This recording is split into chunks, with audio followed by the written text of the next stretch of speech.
Good afternoon, and thank you for joining the Duke Initiative for Science and Society for the next installment of our Coronavirus Conversation series, co-hosted today with the Samuel Dubois Cook Center on Social Equity, the Duke Center on Law, Race, and Politics, and the Duke Center for Science and Justice. My name is Sarah Rispin-Sedlak, and I'm a Senior Fellow at the Duke Initiative for Science and Society and the Faculty Lead for our Coronavirus Conversation series.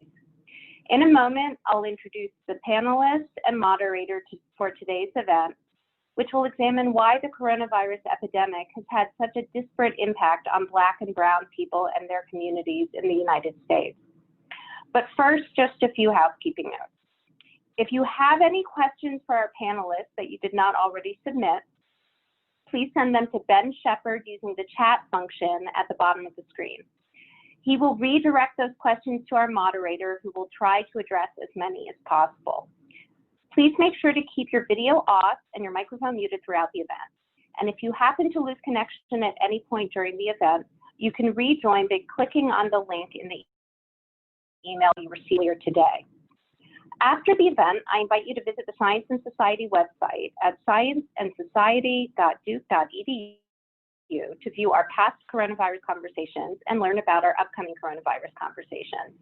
We will shortly be announcing new coronavirus conversations on vaccine development, role risk analysis plays in the return to campus during COVID, and COVID in prisons. With that, please allow me to introduce our panelists. Jay Pearson is a professor in the Sanford School of Public Policy here at Duke, where he examines how structural inequality influences social determinants of health. A native of Hertford County, North Carolina, Professor Pearson's earlier experiences in the rural agricultural South shaped his academic interests and informed his research agenda. Dr. Keisha Bentley is an assistant professor of general internal medicine and the associate director of research and director of health equity of the Health Equity Working Group at the Dubois Cook Center on Social Equity here at Duke. She conducts research on how cultural strengths can be used to promote resiliency and positive health outcomes in African Americans throughout their lives. And our moderator today, for the second time in as few weeks, is Thomas Williams, the director of our joint JD MA program in Law and Science Policy, and a senior fellow here at the Duke Initiative for Science and Society. His research has focused in the past on racial bias in the healthcare system, and he is deeply embedded in this work. 2 weeks ago, he led the first panel in this sub-series on race and COVID, examining how bias, systemic and individual bias in the healthcare system, is affecting COVID treatment outcomes for Blacks and other people of color. And with that, I'll yield the floor to Thomas to begin the conversation. Good afternoon. Thank you, Sarah. Let me first give a huge shout out to the staff at Science and Society who worked so hard on bringing these conversations together. Andrew Pirikak, Brian Langloss, Sarah Rispin-Sedlak. Thanks so much to you and to the work of your team. Thank you, audience, for taking time out of, I'm sure, what is a busy Friday to join us for this conversation. And of course, a huge thank you to Dr. Pearson and Dr. Bentley Edwards for being here today. I'm going to kick us off with just a few comments to give us some context and to situate ourselves in the moment, but also with respect to the larger conversation that it is our goal that we have. Right now, there have been 28 million cases of coronavirus diagnosed and confirmed internationally, and just over 900,000 deaths. As you are probably aware, 6 million cases are from the US, about 6.4 million, and we account for just under 200,000 deaths in this country alone. The Department of Health of North Carolina provides a publicly available database. I took the other information from the Hopkins dashboard just to be clear on my source. Yesterday in our state, an additional 1,200 cases were lab confirmed. About 900 North Carolinians right now are hospitalized with the virus, and just under 3,000 have died. In Durham County, we've had a little over 7,000 cases and 86 deaths. And right now, the state estimates say that about 50% of the adults who live here are at high risk for severe illness if they are infected with COVID. Today's conversation builds upon one that we had a few weeks ago with Dr. Kiara Bridges, Dr. Sylvia Perry, and Dr. Daniela Lamas. In that conversation, we focus on outcomes. And what we really came to understand is that numbers are not enough to understand these, right? As much as we rely on them and turn to them. And although we use numbers for many of us to measure outcome and impact, our discussion and the consideration of the topic of outcomes made it clear that we're missing many of the data points that are essential to understanding what's happening right now and how differently situated people interact with healthcare systems. They're simply not measured. To provide a little bit of further clarity, understanding the history of health interactions is really essential to informing our understanding of the moment that we're in. It's not coronavirus as a standalone moment, but one that builds on historic inequity and other problematic pieces related to injustice. Between that conversation and this one, we lost Chadwick Boseman to colon cancer. And he's a great example of the difference between impact and outcome. Just one man, but his legacy is much larger than that simple notation of a death. His story is deeply nestled in the realities of Black health and Black wealth disparity for people of color. There's a difference between knowing the person and counting the death. And again, I'll say the names: Breonna Taylor, George Floyd, Ahmaud Arbery. We don't get these kinds of moments that you connect with those three names with respect to health disparities, because the violence of disparities is a slow burn in almost every instance. But now we have a number. And though we still don't say their names with the same resonance, it is a moment that we should use. So to begin this conversation, what is impact? Well, COVID outcomes are part of long-term systemic problems. Merriam-Webster defines outcomes as the way a thing turns out. Impact is defined as a strong effect on someone or something. For the purposes of this conversation, let's consider impacts as the broader set of repercussions that we see in communities and individuals that arise from the pandemic, especially in the communities of Brown and Black folk. But again, impact is not just in the current moment, but will be informed by historic inequity, and we will see the repercussions of the impact now in the future. I don't know about you, but right now I'm watching Lovecraft Country, and it's a great way to think about how things don't happen in a moment and get left there. These impacts travel through generations, regardless of what the rest of the world chooses to see and not see. And for me, at some theoretical level, Lovecraft Country takes something theoretical, kind of a pre-civil rights America, and makes it visceral and really quite terrifying, and thinking about the world that my father grew up in, who would be in his late 90s now. There's growing evidence that these narrative realities are carried in our bodies, genetically and otherwise. I want to clarify that when I say genetics, I don't mean that races are genetically different, but that there are individual impacts shown in genetics. These impacts last a lifetime, and they and across the board for most Black and Brown folks, we can expect them to shorten it. I'm talking about mental health, I'm talking about genetics, I'm talking about systemic engagement. Closer to home here at the university, we have to think about how even the most prepared ones are seeing spikes in cases or outbreaks. According to the New York Times, there have been 80 deaths reported to campus outbreaks, and they've all been among staff. And this brings us back to questions of who is essential. So as we have this conversation and think about impacts, we'll also be thinking a little bit about how universities should be vetting their choices and thinking about the communities in which they sit and serve. With that being said, I'm going to turn it over to Dr. Pearson. Thank you, Thomas, for that introduction. So I'll start today by defining some constructs that I hear people using a lot, and I'm not sure that we all agree on what these terms mean. And so, and I'm talking about the language of systemic and structural racism and how they are tied to racialized health differences in the US. And so US racialized health disadvantage between Black and less select Latinx populations when compared to whites are longstanding and reliably patterned. This patterning reflects an underlying social order characterized by policy decision-making processes that produce and reproduce sets of social arrangements, relationships, and conditions that are systemically advantageous to majority population whites while being systemically disadvantageous to populations of color. These processes represent systemic structural racism, and racialized health inequities in COVID-19 are simply the latest manifestation of these phenomena. So we shouldn't be surprised that this would be the case. Structural racism holds that macro level processes associated with racial construction, racial hierarchies, as well as racial bias are central organizing features of the US social order, faceted, interconnected, co-occurring phenomenon. This means that structural racism is inextricably linked to US national identity. It pervades and diffuses for every major institution comprising US society and is consequently systemic.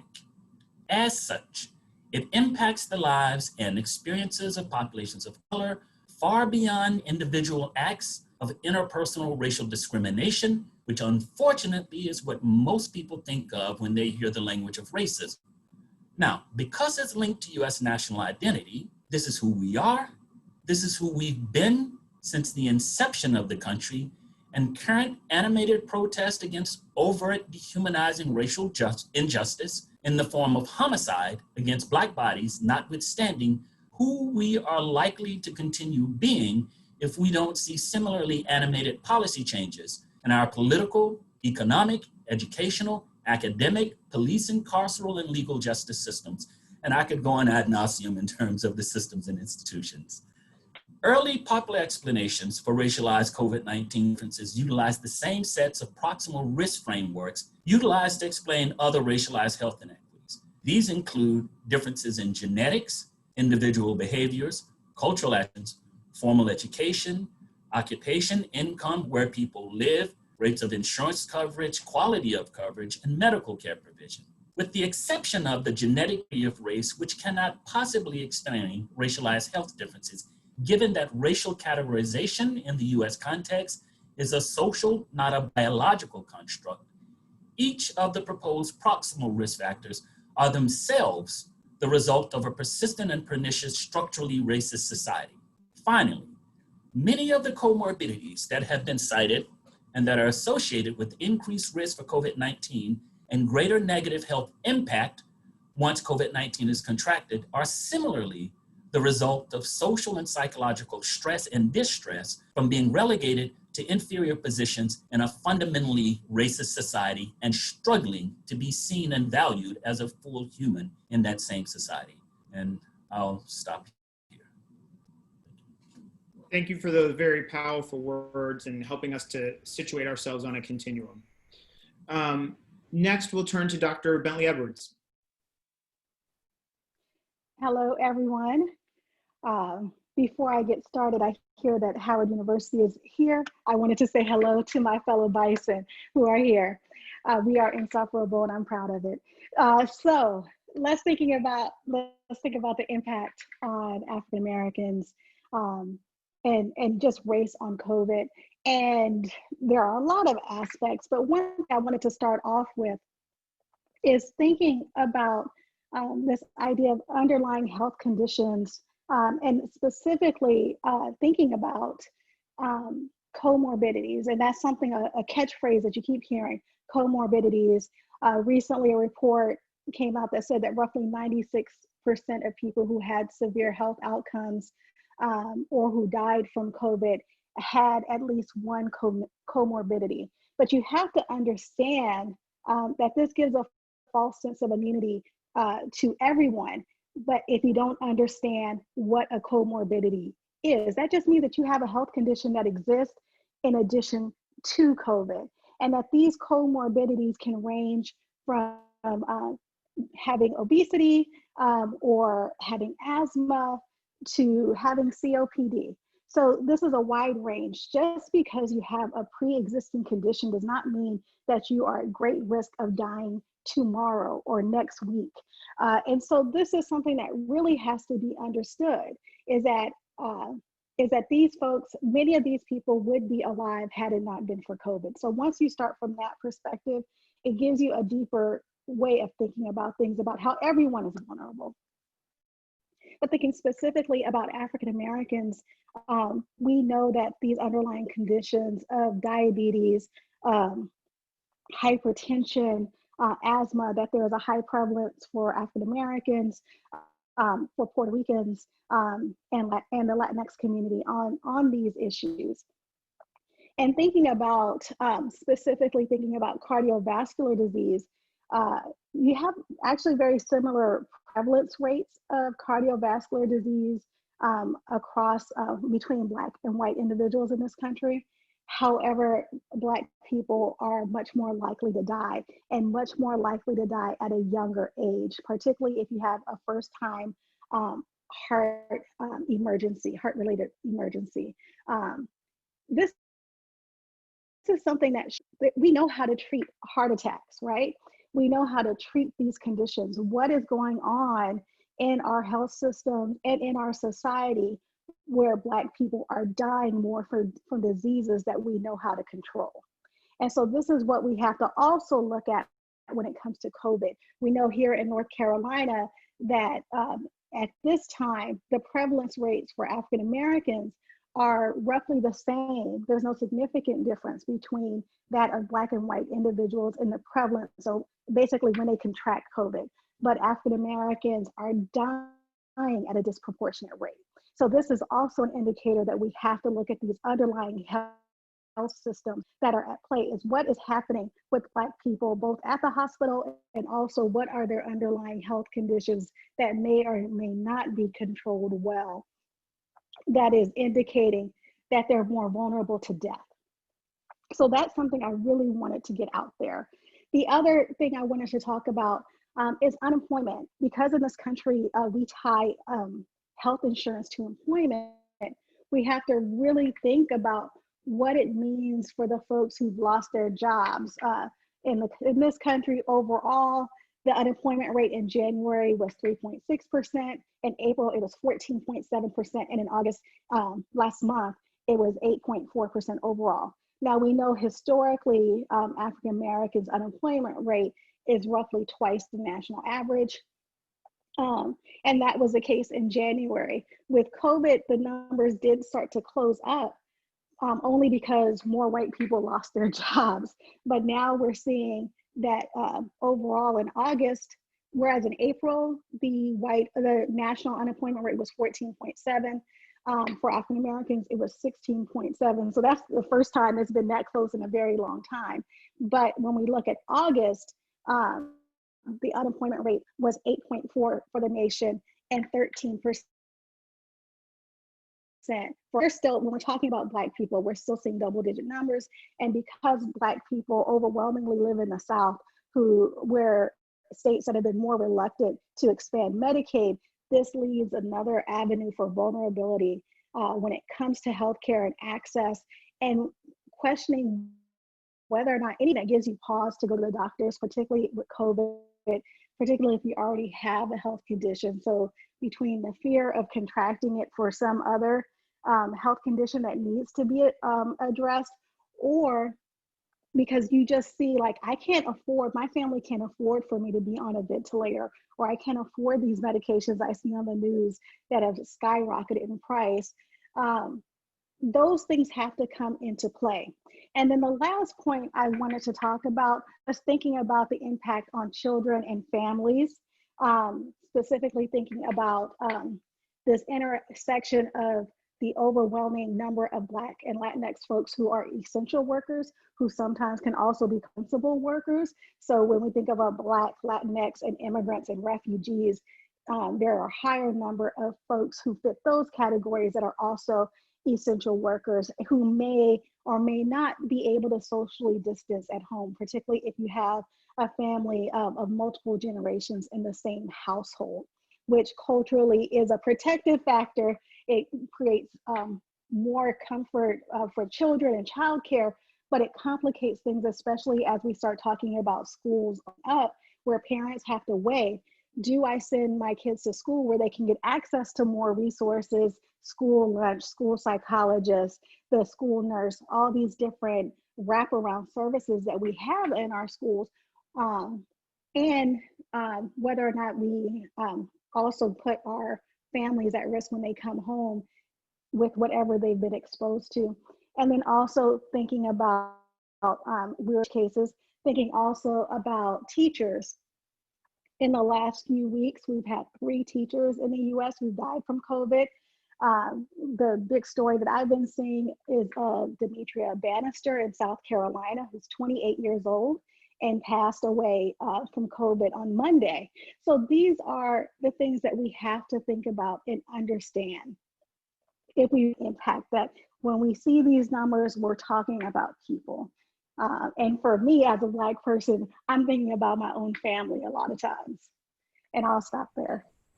Thank you, Dr. Bentley Edwards. I think I would echo, especially where you left us with that, is that this becomes deeply personal, right? So in my intro statements, I said, in most cases, it will shorten lives. That's just real, and it doesn't matter what your educational attainment is or your income, that these are realities that we carry with us.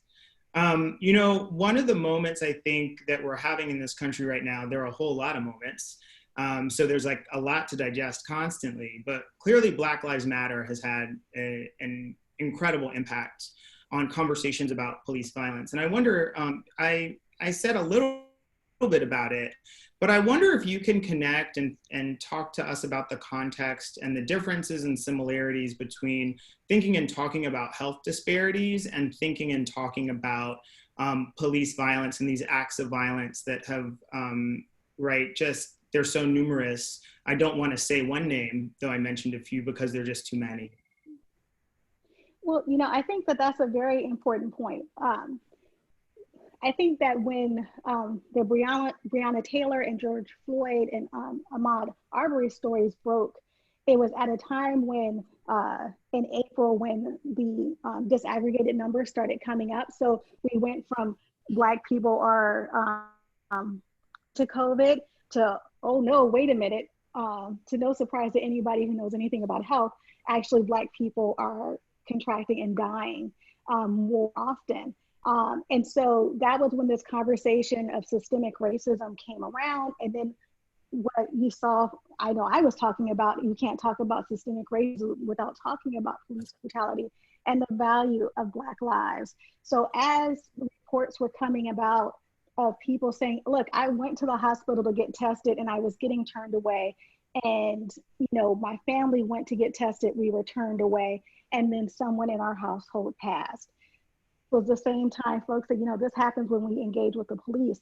The police are not always, we don't look at them as a source, that's a source of last resort, so to speak. If we're calling the police or if we're engaging with the police, we'd really rather not to, because we don't know if we are going to be protected or if we're going to be victimized. And I think that's something that we have to really think about, the trust and the mistrust that is warranted, but also making sure that these systems are trustworthy. Dr. Pearson?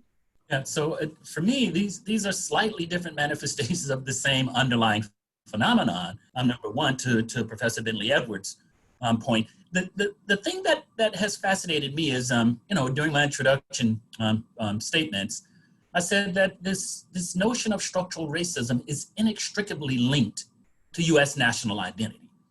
And so what continues to fascinate me about this is when folks show up and protest for racial justice and say, we are indeed human, residents, citizens, inherently worthy, socially valuable, many in this country are somehow offended and assume that we're suggesting that we are inherently superior to others, and that is not the case.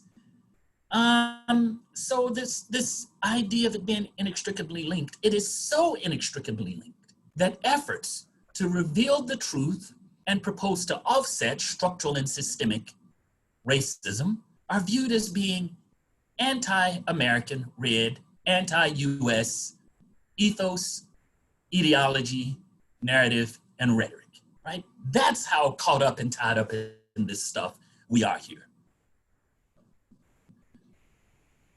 Absolutely.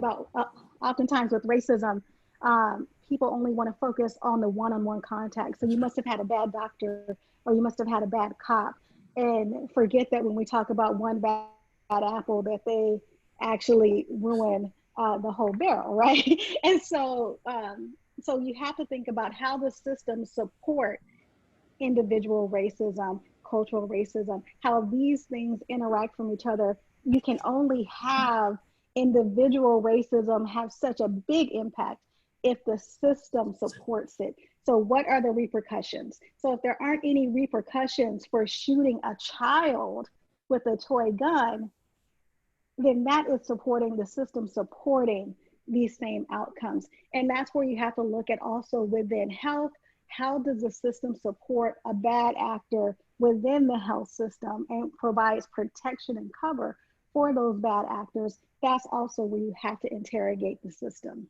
Thank you so much, right? And in addition to that, right, how are institutions insular, right? How do they not allow in outside voices with differential experience in the world and incorporate that in which they operate? Absolutely. So, sorry, I don't want to cut anybody off. Anybody else want to jump in?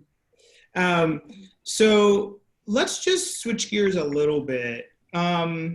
I had an interesting experience prepping because I went to the North Carolina Department of Health and was looking for disparity-focused information that was easily accessible to the public. And while they have lots of charts and lots of data, none of it that I saw helps us to understand health disparities. That what you choose to collect as data is a policy choice and a value choice and a value judgment. I wonder where you get your data from, but I also wonder how you see the idea that we don't have easily accessible data on disparities specifically in the state in the larger context of the conversation that we're having. It's hard to get disaggregated data. And I think that's something that is really important that I felt for a long time is that if you want to understand racial disparities, you have to have racial data and you have to actually analyze it by race, but also having the data so that you can look at the intersections, because I'm a Black woman, but there are also other parts of my identity that influence my outcomes. And so you have to look at that. If you want to understand disparities, all you do is just say Black and white. But if you want to understand health, you have to look at what's going on within the group, who's successful, who's not. So you actually have to look at within race data, but you also have to disaggregate it. And oftentimes this data is not disaggregated in ways that it can really allow you to tell the story other than saying that this exists. So to follow up again on Dr.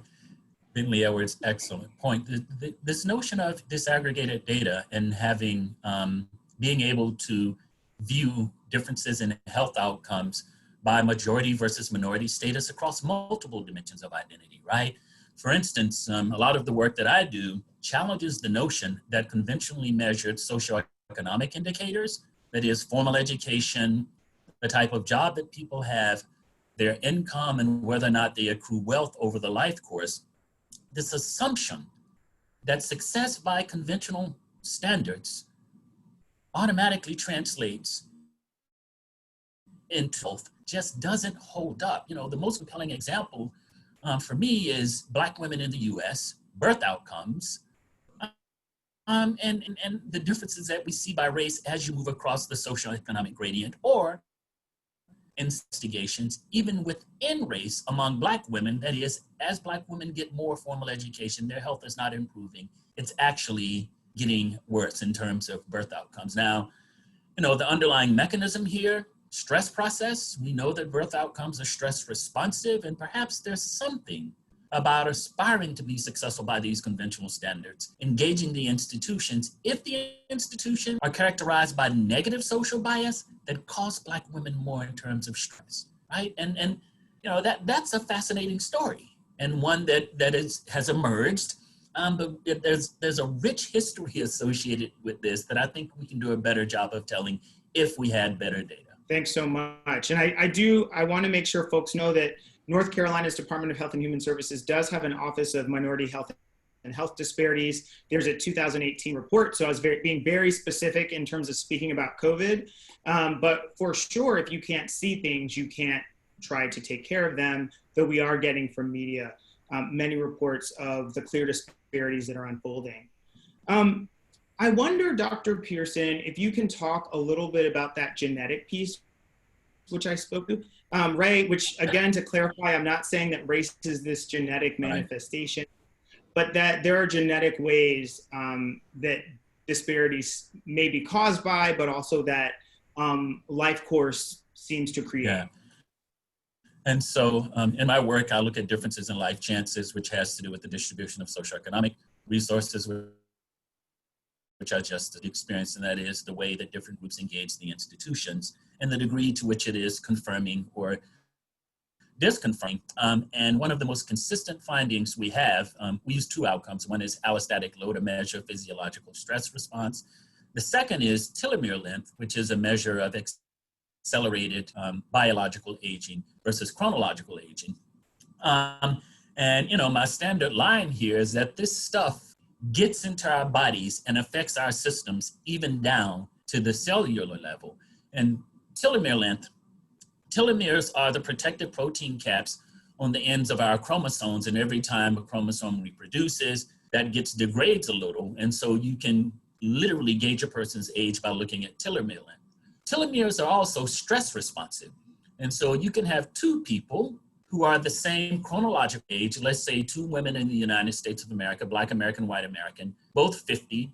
In our work, we found that Black American woman was on average 6.5 to 7.5 years biologically older than that white American woman. And this is after accounting for everything else that we know how to control for in these models, right? So there's something, everything else the same, that accelerates aging even down to the cellular level, impacting, genetic differences, right? Again, this is a compelling story. Absolutely. Dr. Bentley Edwards, did you want to add anything there? Yes, we talk about black don't crack, but one of the things I've said and I've seen before is that for Black women specifically and Black people, that we may age from the inside out. And so you have to look at our insides as far as our aging before you can look at our outside.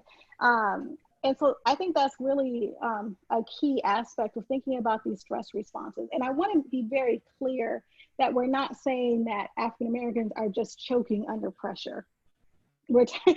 Sometimes when we talk about these stress responses, like, well, you just need better stress and coping mechanisms. You need to do some self-care and meditate, which is a very individualized way of looking at things. And people want to feel like they have control, and I can control my individual response to stress, but we also have to attack the stressors, right? So if these are some consistent stressors, they must be addressed. Dr. Pearson earlier was talking about what's the cost of being the first in the room. And oftentimes, we have books of Black First. I was a kid, I remember doing the Black History Month speeches, and I went and listed all the Black inventors and the Black First. But what isn't always talked about is that the doors were not open wide and welcoming when people entered those rooms, that oftentimes as they were entering the rooms, people were actively trying to push them out. So they were not the first to make the attempt. And so those are the stories that have to be told, that have to be included when we're thinking about stress and wanting to do, I'm glad that I pursued my education. I feel like my life is better because of it, but I also understand that there is a cost to my health for it. Thank you so much for that. It makes me think of Jackie Robinson and the great which your fellow Bison starred in. It makes me think of narratives of young people who integrated schools not too long ago, and the real psychological impacts on their lives, not only when they were young, but throughout life. Can you talk a little bit about mental health and how we should be thinking about the disparate impacts with respect to that? How will this flow out moving forward for communities of color? Keisha? I think that it helps that, in some places you are getting a critical mass and these concentrated efforts to do in the university systems. We talk about cluster hires to help with the support, but you also have to think about the retention efforts. And so I think a big part is making sure that we get more diversity as far as our mental health care providers and for those who are in there right now. Because sometimes I always say that our health can't wait for the pipeline to expand, that they need to get better training and care, and just in some cases accountability for the way that they care for folks. We need to support the systems that have been culturally responsive when it comes to helping us maintain our mental health, like the faith communities. We need to give them that support. If we need to train more of our pastors in counseling and marriage and family therapy, then that's where we got to go, if that's where people are getting their services. So I think that we have to meet people where they are. We have to work together, but we also need allies and more importantly, co-conspirators who will also work so that these stressors that we're dealing with can be eliminated ultimately. Dr. Pearson? Yeah, so I was thinking as Dr. Bentley Edwards was speaking, I should have brought this up earlier, but there are constructs to measure how the psychological and emotional cost of engaging these systems translates into more compromised health. I think of Sherman James' work on John Henryism and high effort coping, and to Dr. Bentley Edwards' earlier point, this notion that, well, if you just work harder and learn to be more resilient, you can be successful. Well, we have a construct to measure this inherent propensity to work hard to overcome structural and institutional impediments to success, this John Henryism scale of high effortful coping. And the critical finding there is that, this interaction on conventional SES and health, where folks who score high on John Henryism and are successful do better than folks who score high on John Henryism and unsuccessful. People who score low on John Henryism, that is, some of us either just don't have it in us to try to engage the thing and overcome it, or we're smart enough to recognize that it may not be designed for us to be successful. And as my folks say, we lay back in the cut and don't even try.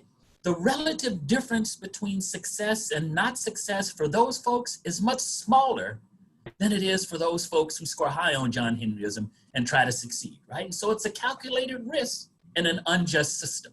And it operates through these psychological, emotional mechanisms to impact outcomes, and the health outcome that is most consistently been used with John Henryism, hypertension, right? Can you, Dr. Pearson, for those who are completely uninitiated and were a little bit lost as you talked about John Henryism, just give folks a little snippet? Sherman James is a name everyone should know. A real powerhouse in public health, was also here at Duke University for a long time, but just for the uninitiated. So Sherman James is a social epidemiologist. He was trained at UNC, taught there, went to Michigan, then to Duke. And to be completely transparent, he's the single greatest reason why I came to Duke, because Sherman said this is a good place for you to come and land. And I trust Sherman, absolutely. Some days I'm slightly upset with him because of that, but that's a whole other story. At any rate, so John Henry, the steel driving man, this myth in the US, black man competing, black man who worked on the railroads, he was competing against a machine. He actually won the competition, driving the giant nails into the railroad stakes, but he died immediately afterwards. And so he overcame, the competition. He beat the machine, but he died. And so in the late 70s, early 80s, Sherman was doing field work in Pitt County, North Carolina, was doing interviews with a sample of exclusively black men in this southern, relatively poor community.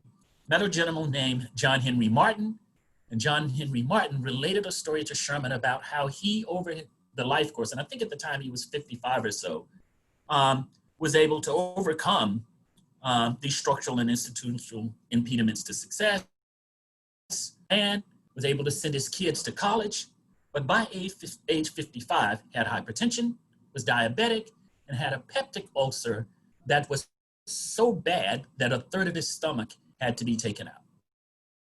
And then continued to talk with black men in this community, developed this construct of what it means to conceive of yourself as being someone who's hardy enough to overcome these impediments, and most importantly, at what cost to your physical well-being. Right? Thank you.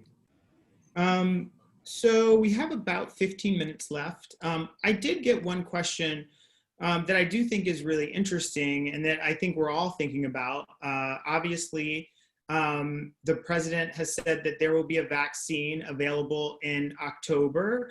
Pharmaceutical companies have come together to say, we are going to make sure that nothing moves forward unless it goes through approved channels, which was a watershed moment with respect to that industry. How, given this history, do we who are brown to get comfortable with taking a vaccine? I think this is a really complicated question, right? Folks took the Salk vaccine, but it wasn't in this kind of a moment. What are your thoughts? We have someone here who is a public health communicator who's wondering, and I have no answers. I think this is really hard. Yeah, you know, for me, I think that one of the key issues is that you actually have to know the history. Like, why would people hesitate? Why would Black folks hesitate? Why would Puerto Rican folks hesitate? You got to know the Tuskegee experiments. You have to know the Puerto Rican pill studies. You have to know about J. Marion Sims. Can you tell our audience who he was? So J. Marion Sims is considered to be the father of modern gynecology, and he perfected his surgical procedures as well as equipment on enslaved women. And he did these experiments on 14 known women, but especially 2 but without anesthesia or minimal anesthesia. And part of that was that there was this idea that still exists today that African Americans or Black people broadly have different pain receptors and don't experience pain in the same way that other people do, that we have thicker skin. So all of those things need to be known and actually talked about how you are going to do things as someone doing a clinical trial. What are you going to do differently? What are the procedures in place? What can I do if I'm in a study and I feel uncomfortable with it? Those, you actually have to address it and talk about the things that make people apprehensive about participating and be straightforward with it. African Americans have been exploited in the past, so you actually have to reckon with that history. And I think that because Black people have a disproportionate burden of COVID, there is a push to really make sure we reach out to Black people on these studies.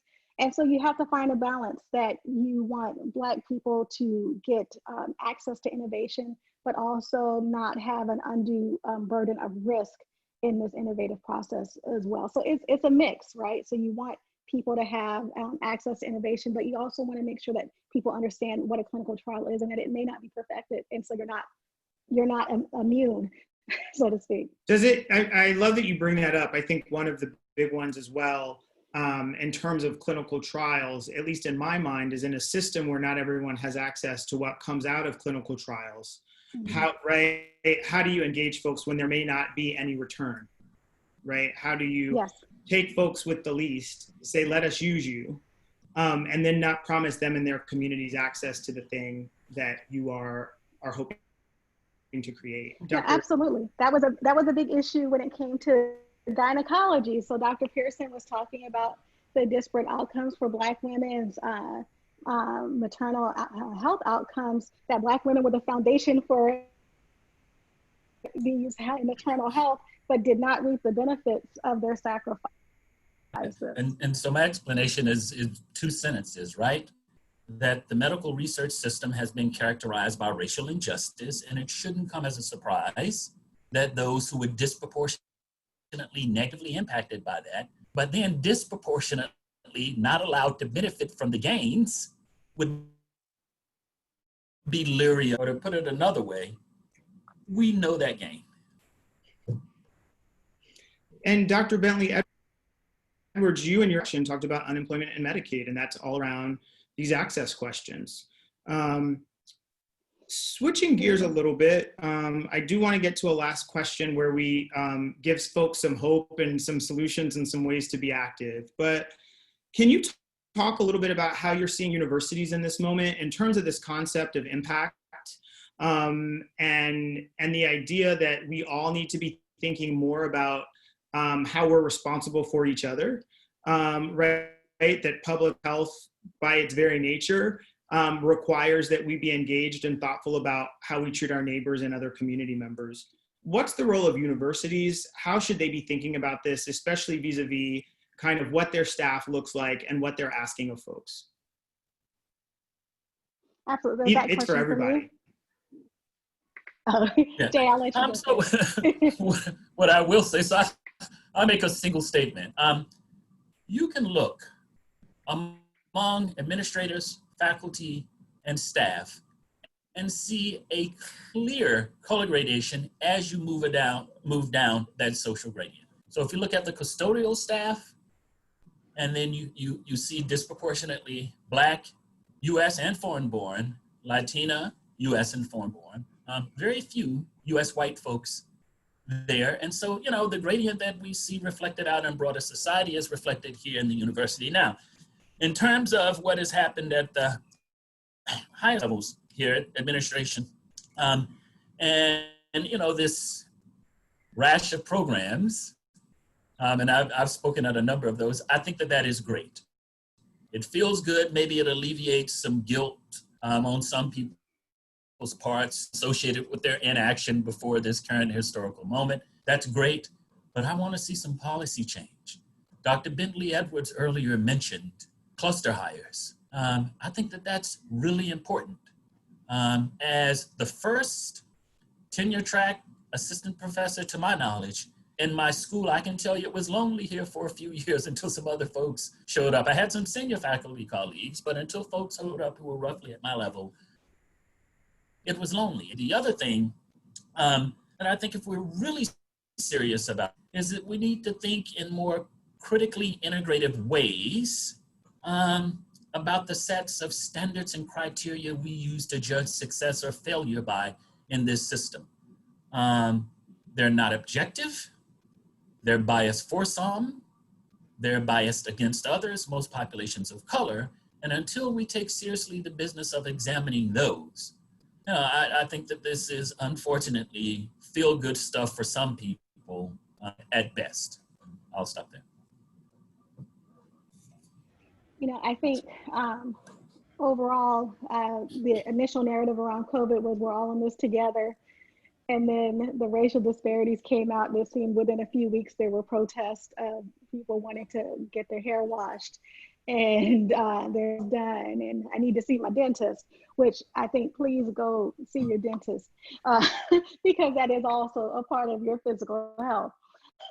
But I think that there is something that has been lost in translation. We're all in this together, and to think not even just about your own family, about all the different people that you engage with, whether you're working within a hospital system, who is pushing the carts, who's cleaning the rooms, in the dormitories, who is cleaning these spaces, who is considered to be essential, but consider also at the same time to be considered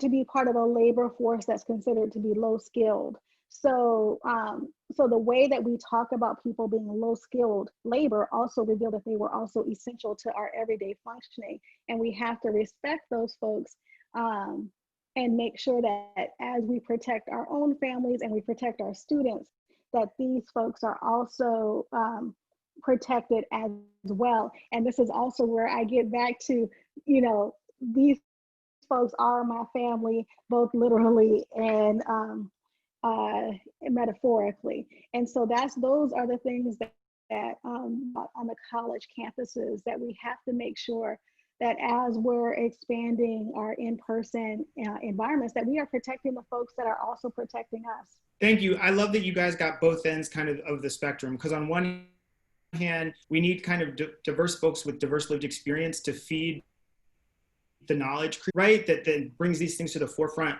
But at the same time, for sure, especially I think if you're Black or brown, you're very likely to have folks who are in service at some other institution, even if you have a seat like mine in your own. So thank you so much. Now I want to end on a note that shows some kind of democracy in action, right? That shows that we are a force.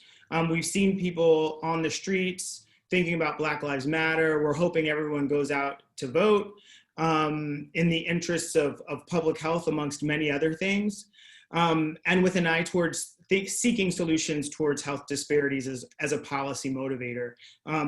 Can you say something about how to think about what actions we can take for something like this that does feel slow and have the kind of the violence attached to police brutality that happens in a moment and galvanizes people?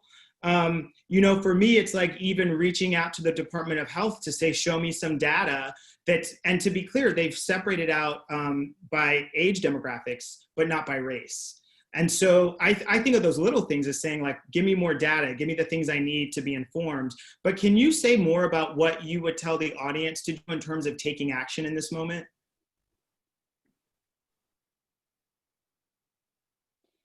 You know, I think when it comes to taking action, oftentimes we think about national policy, especially when we're here at Duke, and we think about national and international impact, but also thinking about local, especially your community-based health organizations that are out there going both in the Black community, as well as the Asian American community, who's had a lot of violence directed towards them since COVID.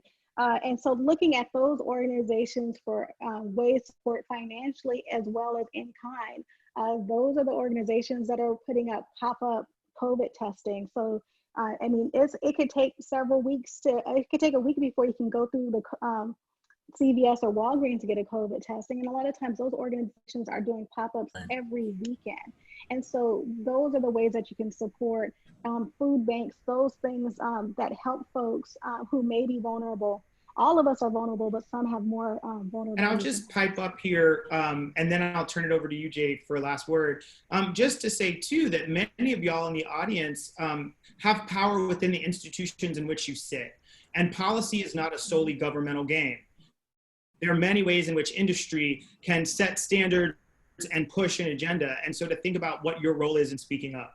Yeah. Dr. Pearson? So that's similar to my point. I was going to say that you can leverage action where you find yourself. You can commit to speak truth from a social scientific perspective and aspire to forge coalitions with folks who previously you might not have imagined had a whole lot in common with you in your experience. And so one of the things that happens when we have these kinds of incidents in terms of the pandemic, recognize that, you know, our Native brothers and sisters, our Latino brothers and sisters, our Asian brothers and sisters, and I've read some literature which suggests that folks from the Middle East and North Africa actually were being targeted and were disproportionately bearing the burden of this.